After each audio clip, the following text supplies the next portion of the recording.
We love Miss Broccoli. Miss Broccoli is sitting in front of her mirror. She is styling her big green curls.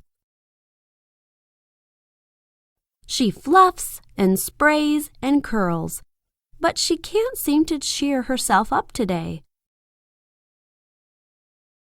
"What's wrong, Miss Broccoli? Your hair is beautiful," says Miss Eggplant as Miss Broccoli is looking into a shiny spoon. "But it doesn't matter how lovely I look.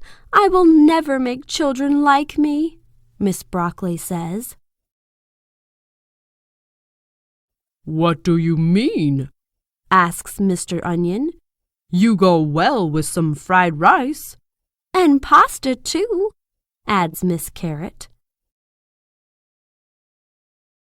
"You even go well with pizza," says Mr. Potato with a wink.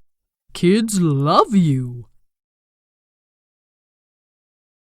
"You're right, my friends. Kids love me," Miss Broccoli says happily. Miss Broccoli thanks her friends for cheering her up. Well, that's what friends are for.